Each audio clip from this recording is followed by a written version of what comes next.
Fear is a powerful emotion and it is a dangerous spirit. When a person moves and operates in fear, he or she will do anything to anyone because they are so afraid. And it doesn't matter if the fear is real or not, the feeling of it is enough to make people go all out because the the actual meaning of fear is like without hope, threatening, life or death, serious. And so when a person feels that way, they don't see any other way out than whatever they are engaged in. We know the acronym for fear, that everybody has said. I'm not sure who started it, but false expectations appearing real. So the fear, it could be people, a lot of times people say, what we fear is in our mind. But as long as I believe it, then I'm going to act accordingly. And that's the way, and that's where we find ourselves right now in America.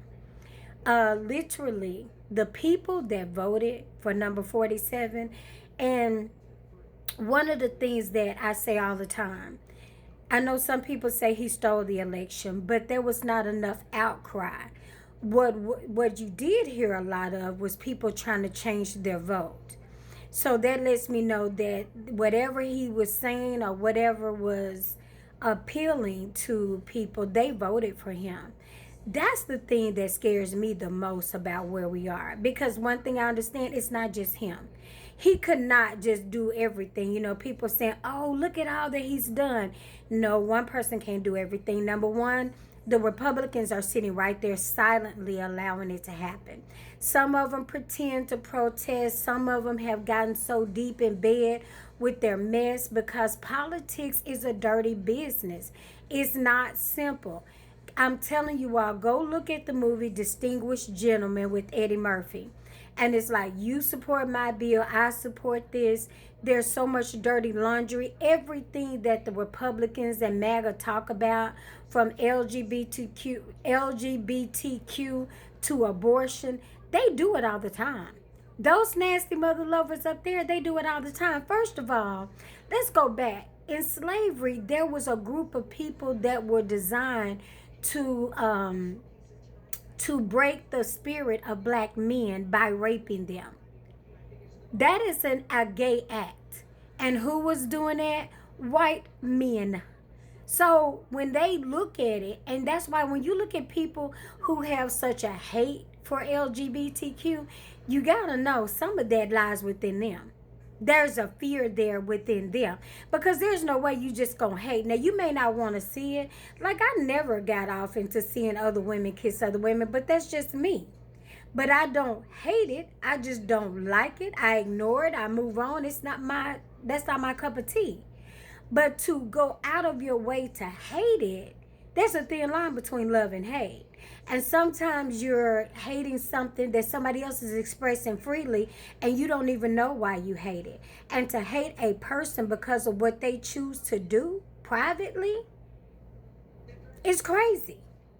So, and like I said, a lot of that stuff goes on in Congress. You look in Congress, a lot of those interns, a lot of those young women and young people that are supposedly being mentored, they are groomed, they are in rooms where they're grabbed, there's sexual misconduct, everything.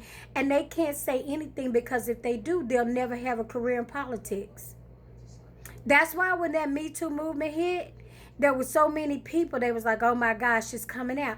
Because it had become a culture of power, money, and sex. And when you have those three at work, you have a complete mess.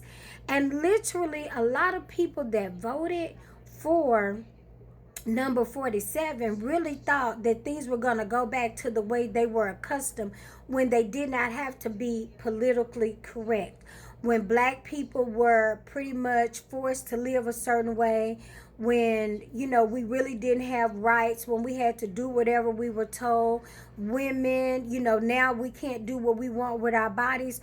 Those are the things that they voted for. Now some of them, in their misguided vote and everything, and always targeting, because see, you can't target a group of people without hitting yourself.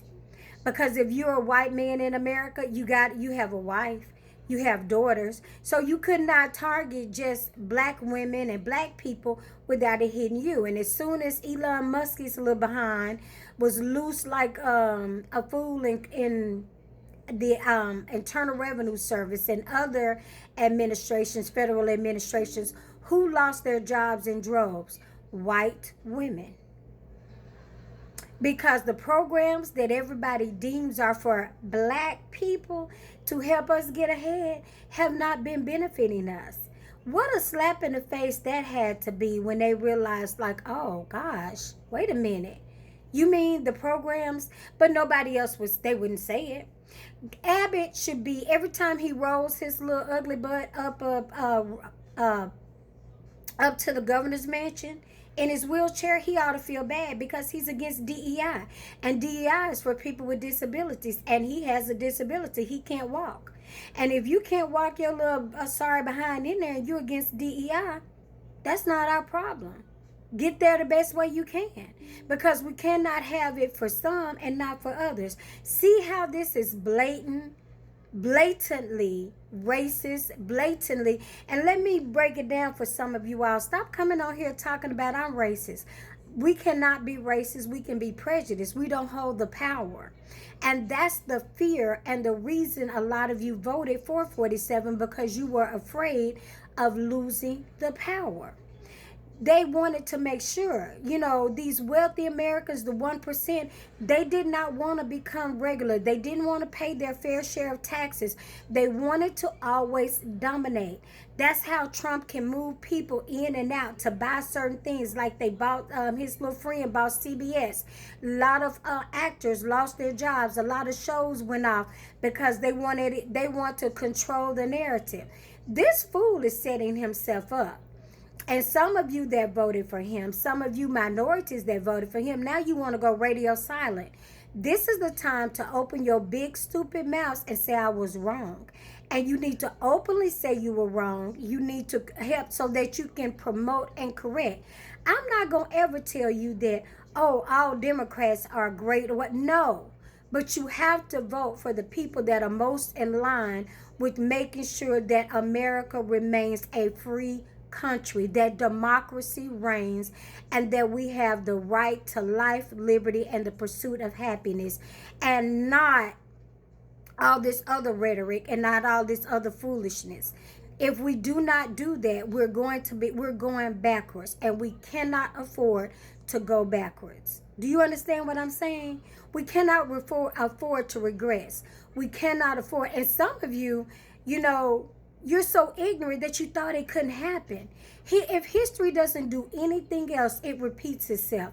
And literally the same reason that America fought Great Britain, the same reason that you hear about the Tea Party, the Boston Tea Party, taxation without representation, is exactly what we are living in now. We are taxpayers, and heck, we're paying more than our share of taxes, and we are underrepresented. And now they have started the redistrict measure to make sure that we're not represented at all. And because some of you listen to fools like Ice Cube, Two Quarters, Nick Cannon, Snoop Dogg, all these ignorant people that just need to keep spitting bars and shut the hell up out of politics, and you set the vote out, you either set out or you voted for stupid. Now we may not even have the right to vote. Now marinate on that. When it comes to politics, if you don't understand, you don't play games. You get your behind somewhere and you get a full understanding. Because when I'm dropping knowledge on you, I'm not just telling you one way. I'm giving you the full picture. This fool is setting himself up to never leave that office. And if you don't see that, then you are lying to yourself. It's been your girl Candy with Kim, because if it needs to be said, what? I'm going to say it.